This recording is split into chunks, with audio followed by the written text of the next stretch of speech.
English medium में करना चाहते हैं then you are at the right place. Change the medium for UPSC is the name of the channel. Do subscribe the channel and share among all the Hindi medium aspirants. जिससे ज़्यादा से ज़्यादा जो Hindi medium के एस्पिरेंट्स हैं जो अपने medium को हिंदी मीडियम से इंग्लिश मीडियम में शिफ्ट करना चाहते हैं, जिससे कि इनके सिलेक्शन के चांसेस और ज़्यादा इनहेंस हो सके, इंक्रीज हो सके. राइट, इसके लिए क्या करना चाहिए आपको? The more and more you should start listening things in to English. Right, जैसे द हिंदू न्यूज़पेपर है और द इंडियन एक्सप्रेस न्यूज़पेपर है, you should start listening and reading and writing about all these things in to English. Right, so this will help you to change your medium from Hindi medium to English medium. So this is the article of today's the Hindu newspaper, and this lecture is going to be a mix of Hindi and English. Okay, so we will be reading this word choice in data protection law, a dilution of rights. Right, इसको देखेंगे and this is the question that I have made out of this कि क्या है data protection law 2023 का, और इसमें dilution of rights मतलब जो हमारे कुछ राइट्स हैं उनका हनन किस प्रकार से होता है, किस प्रकार से हमारे जो राइट्स हैं डाइल्यूट होते हैं. ठीक है ना, राइट टू प्रिवेसी है जैसे.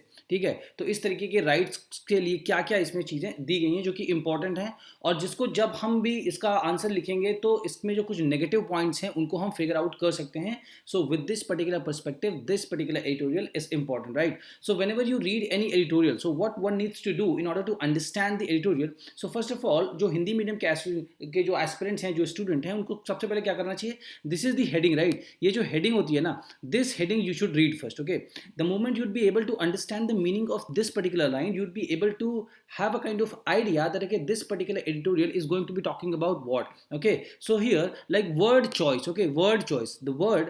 So here how we can focus like word choice. So what is the word choice here? Okay, means in this protection law, word choice in data protection law, तो जो data protection law है उसमें जो words use किए गए हैं, ठीक है ना, उनकी जो choice है, ओके, जो वर्ड्स यूज किए गए हैं उनकी वजह से क्या कुछ हमारे राइट्स हैं जिनका हनन हो रहा है, मतलब डाइल्यूशन हो रहा है. डाइल्यूशन मतलब कुछ डिक्रीज हो रहे हैं, हमारे राइट्स में कुछ कमी आ रही है क्या, कुछ या जो ऑलरेडी हमारे राइट्स हैं उनके ऊपर कुछ असर पड़ रहा है क्या, ये इसका मतलब है. Right, so the moment you'd be able to understand the meaning of this particular line, okay, which is the heading of editorial, you will have a clear idea that okay, this particular editorial is going to be talking about what. So you will have to focus mostly on this particular part. Okay, dilution of right. Okay, once you are able to understand the dilution of right, so you'll have to focus on this particular thing in the entire editorial. Okay, not anything else. Okay, so we will be finding some of the negative points about it. Okay, so let's get started.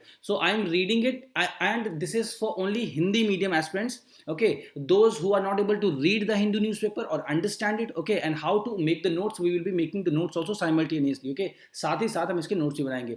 So let us get started. So after years of going back and forth means आगे पीछे, back and forth means आगे and पीछे, right? So after years of going back and forth on its contents, so contents मतलब क्या है, जो भी चीज़ें लिखी गई, प्रोविजंस लिखे गए हैं, जो हमारा digital personal data protection bill है, ठीक है ना, अब तो ये एक्ट बन चुका है. तो इससे पहले जो भी पिछले सालों से इसमें जो बातचीत हमेशा चलती आ रही है, जो भी कंटेंट, जो भी चीज़ें इसमें लिखी गई हैं, India finally has a data protection law, that is the digital personal data protection act 2023. तो फाइनली इंडिया के पास digital personal data protection act 2023 आ गया है. राइट, अब now what small steps forward may be better than inertia or taking giant and hasty leaps? Figuring out how far this law will take us requires that we understand how it protects our privacy in everyday situation and routinely touches our lives. तो इसमें यह बताया जा रहा है कि कुछ जो स्मॉल स्टेप्स हैं वो ज़्यादा अच्छे हैं. ठीक है, मतलब अगर हम कोई भी काम करते हैं तो अगर उसमें स्मॉल स्टेप्स में काम करना स्टार्ट करते हैं तो वो ज़्यादा अच्छा होता है देन, मतलब बजाय कि इनर्शिया, मतलब जो है कि जो एक वीकनेस है, एक तरीके का इंसान जो डीमोटिवेटेड, लेस एनर्जेटिक है, और बड़े बड़े स्टेप्स लेना, अचानक से हास्टी स्टेप्स लेना, तो जिससे हमें ये पता चलता है कि figuring out how far this law will take us, okay, requires that we understand कि कितना समय लगेगा, या मतलब कितना टाइम लगेगा हमें इस लॉ को अंडरस्टैंड करने में, कि ये how it protects our privacy in everyday situation, कि ये जो लॉ बना है the digital personal data protection act, right, 2023, ये सबसे इंपॉर्टेंट लाइन यहाँ पर ये है कि how it protects our privacy in everyday situation, कि ये हमारी प्राइवेसी को रोज़मर्रा की जो ज़िंदगी है हमारी उसमें कैसे प्रोटेक्ट करता है, and routinely touches our lives, और लगभग हमारी लाइफ को रोज़ कैसे ये मतलब जो है टच करता है, हमारी लाइफ को कैसे अफेक्ट करता है. ठीक है, क्योंकि हम सभी इंटरनेट यूज़ करते हैं. राइट, तो मोस्ट इंपॉर्टेंटली इंटरनेट, और जो भी हम मतलब गवर्नमेंट सर्विसेज को लेते हैं तो वहाँ पर भी हमारा डेटा, आइडेंटिटी कार्ड्स, राइट, अगर हम किसी मीटिंग्स में जाते हैं या किसी फंक्शन में जाते हैं तो वहाँ पर भी identity card and all this kind of things. If we go to any mall, right, तो वहाँ पर भी हम अपना नंबर देते हैं, राइट। जैसे हमने मान लीजिए कहीं पे अमेजोन से हमने शॉपिंग की, या हमने लोकल मॉल से कहीं मतलब जो है शॉपिंग की, तो हमारा नंबर वहाँ पे जाता है, तो उसकी वजह से क्या ये हमारी, तो ये सब हमारी डेली रूटीन के काम है ना, तो इसमें कैसे ये जो लॉ है ये हमारी लाइफ को टच करता है, right. So in the search for an answer to this question we need to look at two basic features. तो ये जो क्वेश्चन है इसकी खोज में we need to look at two basic features. हमको दो बेसिक फीचर्स को देखने की जरूरत है ऑफ एनी डेटा प्रोटेक्शन। अगर कोई भी डेटा प्रोटेक्शन लॉ हो तो उसमें दो चीजों को देखने की जरूरत है। वो कौन सी हैं? The use of personal data with consent and without it. जो हमारा पर्सनल डेटा है वो कंसेंट मतलब हमारी इच्छा, हमारी विल के हिसाब से यूज हो रहा है, या बिना हमारी इच्छा के यूज हो रहा है। तो ये सबसे इंपॉर्टेंट पॉइंट है, राइट। तो आपको कैसे नोट्स बनाने, देखिए आपको सबसे पहले क्या लिखना है, आपको इसको कॉपी करना है, राइट। आपको मतलब कुछ आइडिया तो होना चाहिए कि हाँ मैं अगर पढ़ाई कर रहा हूँ, स्टडी कर रहा हूँ, तो किस पर्पस के लिए कर रहा हूँ, सेलेक्ट होने के लिए कर रहा हूँ ना, तो फिर उसका नोट्स बनाना या कुछ तो इंपॉर्टेंट मुझे लगना चाहिए, राइट। तो this is we have made the notes कि जो हमारा डेटा प्रोटेक्शन लॉ है उसमें सबसे इंपॉर्टेंट चीजें क्या है, कि जो भी हमारा पर्सनल डेटा है वो हमारे विल के हिसाब से, कंसेंट के हिसाब से यूज हो रहा है या बिना उसके यूज हो रहा है, right. Now standard situation and the issues. अब क्या क्या स्टैंडर्ड सिचुएशंस होती हैं और इसमें क्या क्या इश्यूज आ रहे हैं। So the classic problem in data protection is the standard for consent, right. तो स्टैंडर्ड फॉर कंसेंट, अब स्टैंडर्ड फॉर कंसेंट का मतलब कि हमारी जो इच्छा है हम उसको कैसे हम अपनी परमिशन देते हैं, राइट। उसको कैसे लिया जाता है और उसके बाद हमारे डेटा को कैसे यूज किया जाता है, right. So here when your data is being used, जब आपका डेटा यूज हो रहा हो, right, do you have a choice in the matter. मतलब जैसे मान लीजिए कि हम लोगों ने अमेजोन से कुछ शॉपिंग की, या कोई लोकल मॉल से आसपास हम गए और वहाँ हमने शॉपिंग की और हमारा नंबर वहाँ पे रजिस्टर हुआ, ठीक है। और उसके बाद उसमें कुछ हमें क्रेडिट्स में कुछ पॉइंट्स वगैरह मिलते हैं कि आपको 50 पॉइंट्स मिल गए हैं, नेक्स्ट टाइम जब आपके 500 पॉइंट्स हो जाएंगे, जैसे जैसे आप शॉपिंग करते जाओगे फिर आपको इतने परसेंट का छूट मिल जाएगी, या फिर you will get this kind of things free, right. तो अब हमारा नंबर वहाँ चला गया। अब वो हमारा जो नंबर है वो हमारी हमारी कोई मतलब उसमें वो तो है नहीं, कंसेंट तो है नहीं, कोई हमने अपनी इच्छा तो चाही नहीं कि हाँ ठीक है आप हमारा नंबर यूज, और ना ही वहाँ पर भी ये मतलब मुद्दा उठता है कि कोई पूछता है कि सर आपका नंबर हम यूज़ कर सकते हैं ना आगे, मतलब इसको किसी और को विज्ञापन के लिए दे सकते हैं या किसी कंपनी के साथ शेयर कर सकते हैं जैसे कि आपके मैसेजेस आए हैं आपके पास, तो ऐसा तो कोई बोलता नहीं। तो वही कहना जा रहा है यहाँ पे कि when your data is being used do you have a choice in the matter. तो क्या हमारी इच्छा या हमारी उसमें चॉइस इन्वॉल्व होती है? नहीं होती, राइट। सो फॉर एग्जाम्पल के तौर पर your internet activity can be use to study you.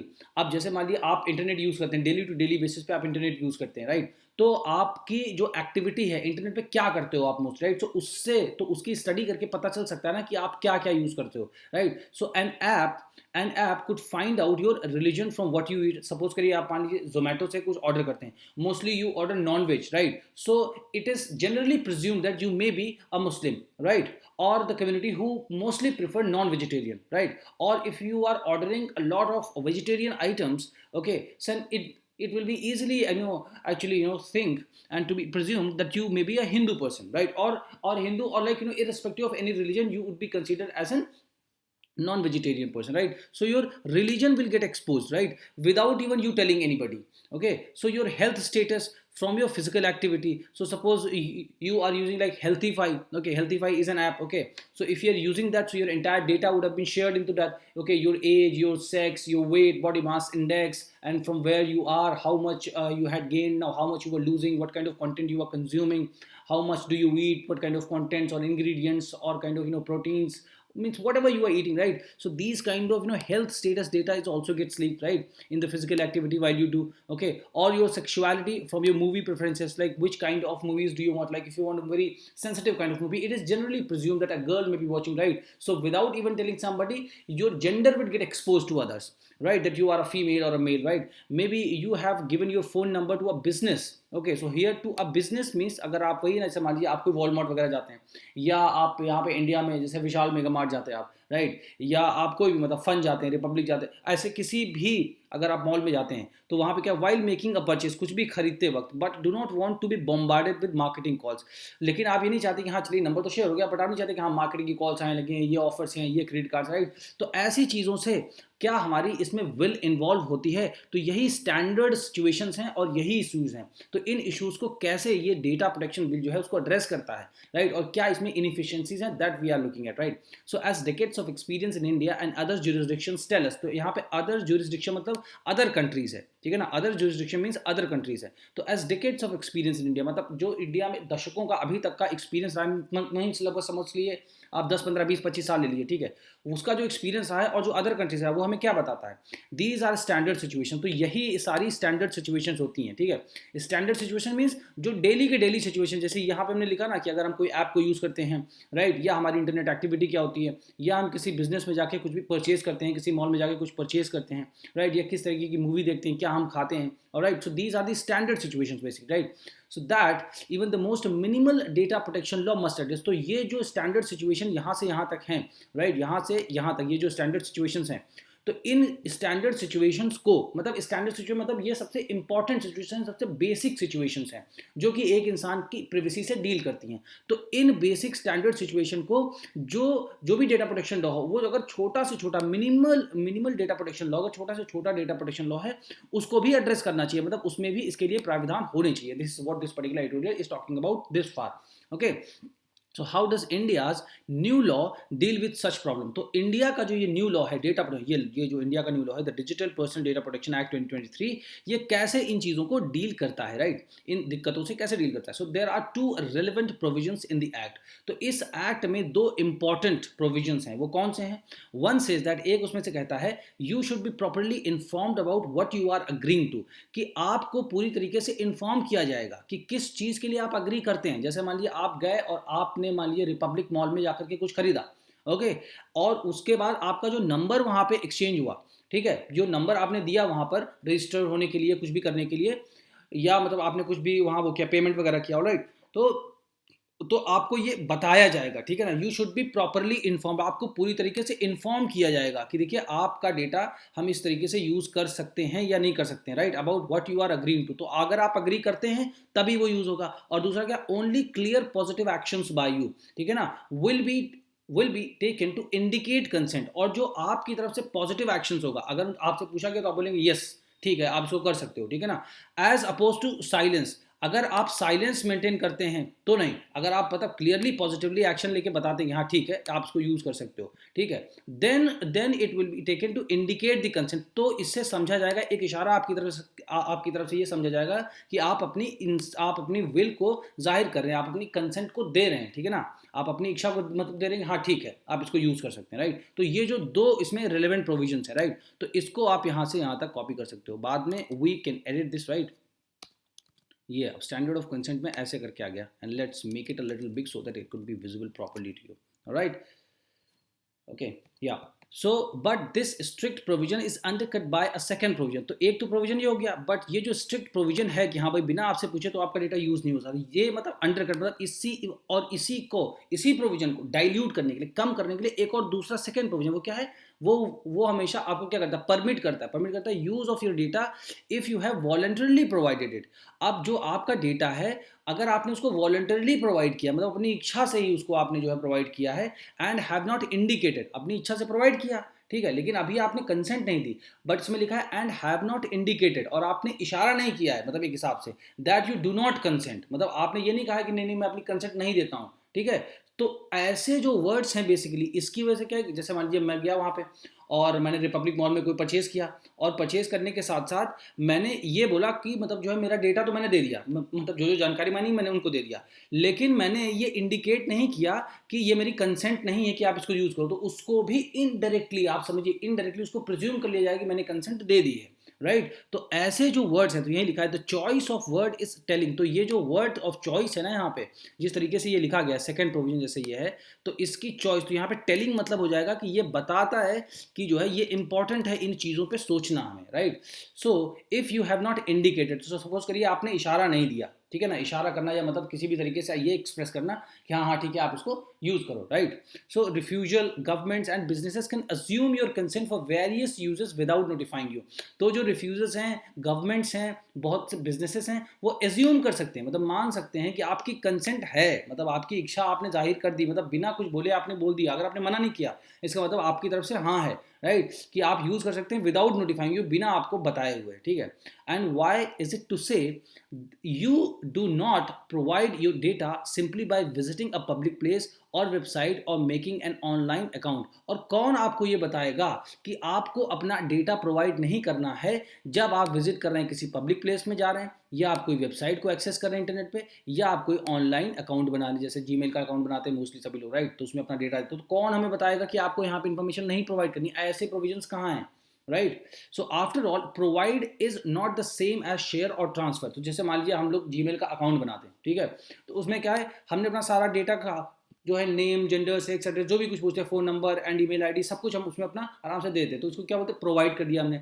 अब ये प्रोवाइड जो वर्ड है ना, is not the same as share और ट्रांसफर। इसका मतलब ये नहीं कि हमने डेटा वहाँ पे लिख दिया जो भी जरूरी था मेरे लाइफ से रिलेटेड, तो इसका मतलब नहीं कि आप उसको शेयर करें अदर मतलब प्लेटफॉर्म्स को शेयर करें या ट्रांसफर करें, राइट। सो दिस एम्बिग्विटी, तो ये जो अस्पष्टता है, राइट, ये जो अस्पष्टता है विल रिजल्ट इन कंफ्यूजन, ठीक है ना, ये एक दुविधा उत्पन्न कर देगी in courts as well as business uncertainty about the correct standard for consent. तो इसकी वजह से अगर कोई केस कोर्ट में जाता है तो ये कंफ्यूजन पैदा कर देगा, राइट। तो ये जो अनसर्टेनिटी होती है ना, मतलब अनिश्चितता आएगी इसकी वजह से। सो इन ऑल लाइकलीहुड, मतलब सभी संभावनाओं को देखते हुए या सभी संभावनाओं में जो भी पॉसिबली हो सकता है, right, the weak standard will gobble up the strong one. तो जो वीक स्टैंडर्ड होगा वो जो गॉबल अप मतलब निगल जाना किसी को, राइट, तो वो उसको सुपरसीड कर जाएगा। अगर कोई स्ट्रॉन्ग मतलब किसी ने स्ट्रॉन्ग आर्ग्यूमेंट्स दिया, राइट, तो और आपका वीक आर्ग्यूमेंट्स है, मतलब जो स्टैंडर्ड्स लिखे हुए हैं, अगर उनको किसी ने अच्छे तरीके से यूज करके प्रेजेंट किया, तो फिर आपका जो आपका एक्चुअल जो रियल आपका कंसर्न होगा, अगर वो वीक है तो वो हार जाएगा, राइट। तो फिर क्या है, कन्वीनियंस एंड नेसेसिटी, तो मतलब जितनी सुलभता या आसानी क्या है और क्या जरूरी नहीं है, राइट, तो इसको देखते हैं। It should be apparent however that personal data can not always be used with consent. तो ये क्लियर होना चाहिए, इट शुड बी एपरेंट, मतलब ये पूरी तरीके से स्पष्ट होना चाहिए कि that personal data can not always be used with consent. जो पर्सनल डेटा है आपका वो हमेशा कंसेंट के साथ नहीं यूज होना चाहिए। अब देखिए ये बात यहाँ पे भी लिखी हुई है। अब इसका क्या मतलब है कि भाई जो हमारा पर्सनल डेटा है वो हमेशा कंसेंट के साथ यूज नहीं होता। तो क्या लिखा है, that personal data can not always be used, कब मतलब जो है हमेशा यूज नहीं किया जा सकता कंसेंट के साथ। अब क्या मतलब इसका, फॉर इंस्टेंस एग्जांपल दे रहे हैं, a person's choice regarding the data can get in the way of various public functions involving verifications of identity, targeting of welfare benefits, implementations of law, right. अब कहने का मतलब यह है कि हमेशा आपसे कंसेंट नहीं मांगी जाएगी कि हम आपका डेटा यूज करें या यूज करें। इसका एग्जाम्पल क्या है कि आप मान लीजिए किसी पब्लिक फंक्शन में जाते हैं, ठीक है, तो वहां पर आइडेंटिटी कार्ड आपका चेक होता है, राइट। अब वो अगर स्कैन हो गया तो आपसे पूछा तो गया नहीं, बट आपका डेटा तो वहां पे मतलब ब्रीच हो गया। अब क्या है, वेरिफिकेशन ऑफ आइडेंटिटी कार्ड, अगर आप मान लीजिए एग्जाम देने जाते हैं तो आपके आइडेंटिटी कार्ड को वेरीफाई किया जाता है, राइट, तो वहां पर भी आपका डेटा लीक हो रहा है, बट आपसे पूछा नहीं जा रहा है, ना बताया जा रहा है। फिर क्या, टारगेटिंग ऑफ वेलफेयर बेनिफिट्स, अगर आप किसी भी मान लीजिए गवर्नमेंट स्कीम का फायदा उठाते हैं तो उसमें भी आपको जो है अपनी डिटेल्स को शेयर करना पड़ता है, बट वहां पर भी आपकी कंसेंट नहीं मांगी जाती है, राइट। फिर क्या है, इम्प्लीमेंटेशन ऑफ लॉ, अगर किसी तरीके के लॉज को जो है ज़मीन पे उतारा जाता है और उनको कार्यान्वित किया जाता है तो उसमें भी आपकी डिटेल्स ली जाती हैं, तो उसमें भी आपको नहीं पता। तो इसका मतलब ये कि जो भी पर्सनल डेटा है, राइट, जो भी पर्सनल डेटा है can not always be use, वो हमेशा आपकी कंसेंट के साथ यूज नहीं किया जा सकता, ठीक है। तो उसके एग्जाम्पल ये हैं, तो ये भी एक तरीके का जो है ड्रॉबैक है, राइट। तो इसको we can make it a little more from here we can make the notes out of this, okay. So these functions can be thwarted by misrepresenting or withholding information। अब thwarted by मतलब क्या है कि उनको dilute कर दिया। तो जो ये functions हैं, मतलब जो ये काम है, इनकी वजह से क्या है कि misrepresenting एंड विदहोल्डिंग इन्फो, तो आपकी इन्फॉर्मेशन अब कहीं ना कहीं आपके पास से निकल के दूसरे के पास भी चली गई है, right. So but does that mean there is no protection for such data? तो क्या इसका मतलब है कि हमारा जो पर्सनल डेटा है उसकी कोई प्रोटेक्शन नहीं है इस तरीके की जो हमारे डेटा है? फिर क्या है, in previous draft of the law, तो जो ये आज के टाइम का जो ये लॉ बना है डिजिटल डेटा प्रोटेक्शन बिल 2023, उसके पहले के जो ड्राफ्ट थे, राइट, उसमें क्या था, your personal data could be use without consent only if it was necessary. तो उसके जो पहले ड्राफ्ट थे उसमें ये लिखा था कि आपका पर्सनल डेटा बिना आपकी इच्छा के यूज किया जा सकता है। कब कब यूज किया जाता है? जब ये जरूरी होगा कुछ स्पेसिफाइड पर्पसेस के लिए, कुछ खास मतलब जो है मौकों के लिए, कुछ खास जरूरतों के लिए जब यूज होगा, carrying out certain legitimate state functions, मतलब सरकार कुछ कानूनी तौर पर ज़रूरी, मतलब कानून के दायरे में रहते हुए कुछ ज़रूरी कार्य हैं जिनको करने के लिए ज़रूरी होगा कि आपके डेटा को वो यूज़ करे, तभी वो यूज़ करेंगी। मीटिंग लीगल रिक्वायरमेंट्स, जो लीगल रिक्वायरमेंट्स भी हैं उनको भी मीट करते हुए यूज़ करेंगे। And dealing with the emergency, और जब भी ऐसी सिचुएशन आएगी जो कि इमरजेंसी टाइप की सिचुएशन होगी, ठीक है, कि जहां पर आपका डेटा यूज़ किया ही किया जाना है, ठीक है ना, सरकार हित में या देश हित में, तभी वो यूज़ होगा। तो ये पहला का जो हमारा मतलब इसका ड्राफ्ट था, अब तो ये लॉ बन गया है। तो इसमें ये था कि पहले के ड्राफ्ट में तो ये चीज़ें क्लियरली लिखी हुई थी, right.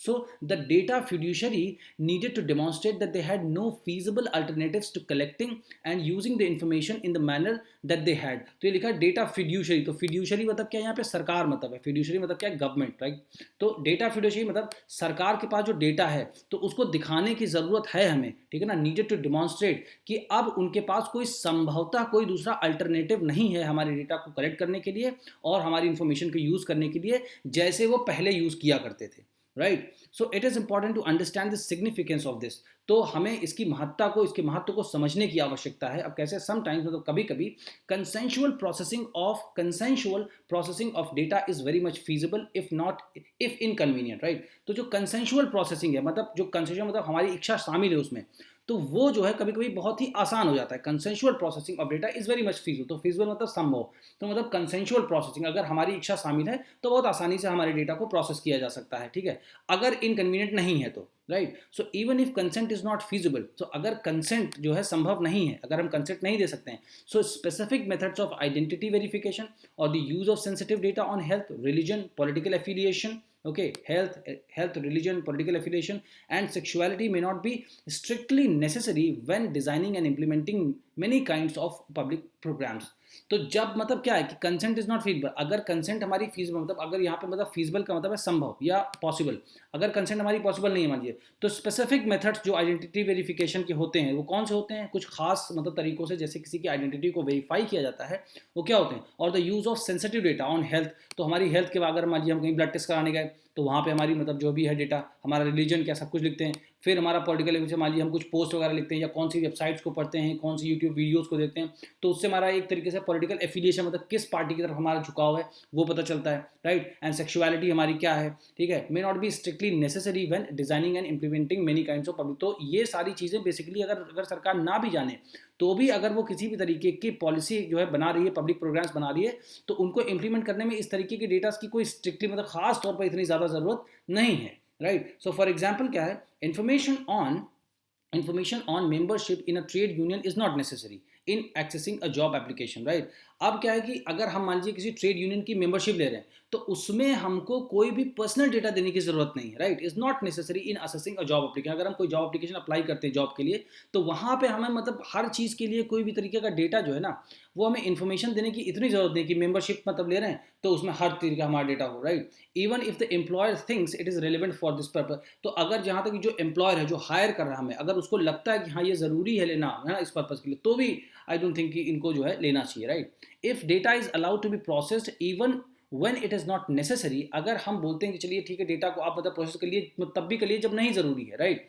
Those doing so will always choose the more convenient route. तो जो भी लोग ऐसा ऐसा काम कर रहे हैं, राइट, तो वो भी बहुत ही कन्वीनियंट रूट को फॉलो करते हैं, right. So privacy will always be low priority. तो यहाँ पे प्राइवेसी जो होती है, एक इंसान की जो निजता होती है, वो हमेशा एक लो प्रायोरिटी में चली जाती है। अरे ये तो उनका डेटा है, तो सभी लोग देते हैं, क्या इसमें दिक्कत है, right. This is exactly what the 2023 law does. So it allows processing without consent when it is for certain legitimate uses. तो ये जो है सबसे इंपॉर्टेंट लाइन ये है कि जो जो जो ये 2023 का लॉ है, ये अलाउ करता है हमारे डेटा को प्रोसेस करने में, मीन्स उसको यूज़ करने में जिस भी तरीके से वो यूज़ करना चाहें, विदाउट कंसेंट, बिना हमारी इच्छा के, जब इसके लेजिटिमेट यूजेस के लिए आवश्यकता हो, कुछ लेजिटिमेट यूजेस के लिए, ठीक है ना, कुछ मतलब जो है सरकार को लगे कि इस मतलब चीज़ को हासिल करने के लिए या इस काम को करने के लिए आपके डेटा की आवश्यकता है, तो वो यूज़ करेंगे बिना आपके कंसेंट के, right. So this becomes also one of the most important points into this, alright. So now it is visible, okay। So this small change in wording will make a huge difference in the actual level of protection provide. तो ये जो small change in the wording है, जो ये थोड़ी थोड़ी जो ये मतलब इसमें बदलाव होते हैं ना, जो वर्ड्स यूज होते हैं, जो भी मतलब जो डेटा प्रोटेक्शन बिल जो एक्ट है उसमें जो ये स्मॉल स्मॉल वर्ड्स लिखे हुए हैं ना, तो इनकी वजह से बहुत बड़ा मतलब डिफरेंस आ जाता है एक्चुअल लेवल पे, ठीक है ना, जब भी हमारे को प्रोटेक्शन प्रोवाइड करने की बात आती है। अब ना एरिया ऑफ कंसर्न, तो इसमें चिंता का विषय है क्या एक्चुअली में, right. So here what is more when your data is processed, ठीक है ना, what is more when your data is processed without content, मतलब और क्या हो सकता है जब आपके डेटा को बिना आपकी इच्छा के प्रोसेस किया जाए या यूज किया जाए, right. You will neither be notified of this not subsequently be able to confirm it, आपको ना तो नोटिफाई किया जाएगा और अगर नोटिफाई नहीं किया जाएगा तो आप कंफर्म भी नहीं कर सकते कि हाँ या ना, right. So if you somehow find out that your data is being use, अगर आपको किसी तरीके से मान लीजिए कभी पता चलता है कि आपका डेटा यूज हो रहा है, you will not have the right to get incorrect data corrected, तो आपके पास ये भी अधिकार नहीं होगा कि जो अगर आपके बारे में कोई गलत इन्फॉर्मेशन लिखी हो तो आप उसको सही करवा सकें, और अननेसेसरी डेटा इरेज, और आपके बारे में जो जानकारी बिल्कुल ही फालतू लिखी हुई है उसको आप हटवा सकें वहां से, right. So data taken for one non consensual purpose can be freely use for other, तो जो भी डेटा आपकी बिना इच्छा के लिया गया है उसको फ्रीली यूज किया जा सकता है अदर पर्पजेस के लिए भी, right. So this is despite the fact that the supreme court of India has held principles such as necessity and purpose limitation, right, to be a part of the right to information privacy, right। तो इसमें मतलब supreme court ने भी ये बताया है, मतलब supreme court के ये बताने के बावजूद भी तो सुप्रीम कोर्ट ने क्या बताया कि जरूरी जब हो और इसके पर्पस की लिमिटेशन हो, यानी कि आप हर पर्पस में बता दो कि हाँ ये तो मतलब लेजिटिमेट पर्पस है तो उसमें यूज करें, तो वो पर्पसेस आप लिख दो क्या है, to be part of the right to information privacy, है ना, इन्फॉर्मेशनल प्राइवेसी। तो जो मतलब एक इंसान का राइट टू इन्फॉर्मेशनल प्राइवेसी है उसको भी पता होना चाहिए, राइट। उसमें आप ये सारे मतलब दो चीज़ों को मेंशन करो कि क्या जरूरत है और किस पर्पस के लिए आप यूज करो, right. So others elsewhere have raised serious concerns about the way the new law deals with the rights of information and free speech, right। तो नए लॉ में बहुत सारे कंसर्न्स रेज किए गए हैं, बहुत सारे इशू मुद्दे उठाए गए हैं जो कि डील करते हैं कि right to information and free speech, right. इसमें क्या मतलब हमारी हमारी जो जो हमारा डेटा है प्रिवेसी वो कैसे, और उसका सर्वेलेंस रिफॉर्म, राइट, तो उसके ऊपर नजर कैसे रखी जाती है उसमें रिफॉर्म, एंड द रेगुलेटरी और उसका रेगुलेटरी स्ट्रक्चर क्या होना चाहिए, वो मतलब कैसे रेगुलेट होगा, right. So on the other hand while the issue describes in this article में सीम लाइक लीगल टेक्निकलिटीज, तो कह रही हैं जो ऑथर हैं उनका कहना है कि जो भी इस आर्टिकल में इश्यूज को डिस्क्राइब किया गया वो मतलब एक तरीके से लग सकता है कि वो लीगल टेक्निकलिटीज जैसी चीजें हैं, ठीक है। They are in fact conscious policy choices substantially diluting right, तो ये बेसिकली जानबूझकर ऐसी पॉलिसी बनाई गई है कि जिसमें जो है जो राइट्स हैं, ठीक है ना, जो राइट्स हैं उनको डाइल्यूट किया गया, कम किया, उनके असर को कम किया गया, उनके प्रभाव को कम किया जा रहा है, right. That could otherwise have been provided for, लेकिन ऐसा इसमें सामने स्पष्ट रूप से प्रोवाइड नहीं किया जा सकता था, right. So if we want this law to meaningfully protect personal data, it is essential that we find ways to tackle these shortcomings। तो अगर हम चाहते हैं कि मीनिंगफुली प्रोटेक्ट करें ये हमारे डेटा को, जो ये लॉ बन के आया है अभी डेटा पर्सनल प्रोटेक्शन लॉ जो 2023 है, तो ये ज़रूरी हो जाता है, इट इज़ एसेंशियल, तो ये ज़रूरी होता है, तो ये ज़रूरी है, अनिवार्य है दैट वी फाइंड वेज कि हम ऐसे रास्तों को देखें या हम ऐसे वेज को पता करें जो ये जो शॉर्टकमिंग्स हैं उनके साथ डील करते टैकल करते हैं, right. So likewise you should try and understand and write the answer, okay, write the answer out of this, at least like if you have suppose read it, right, so you have this much information, so when you start revising it or reading it over and over again like 1 to 2 times, if you revise it, like it will take like 1 to 2 minutes to you, right, you will have certain kind of idea, okay, these are the negative points, okay, this deals with it, what are the standard of consent, right, so you will get so many examples also here, right, so many like health status or physical activity, your sexuality, right, and movie preferences, right, so these kind of things will be helpful for you, so you will have answers, you will have examples, right, so this is how you should start reading the newspapers and understand it and take the benefit of this reading newspaper and enhance your chances of getting into the civil services examination manifold. So see you in the next video.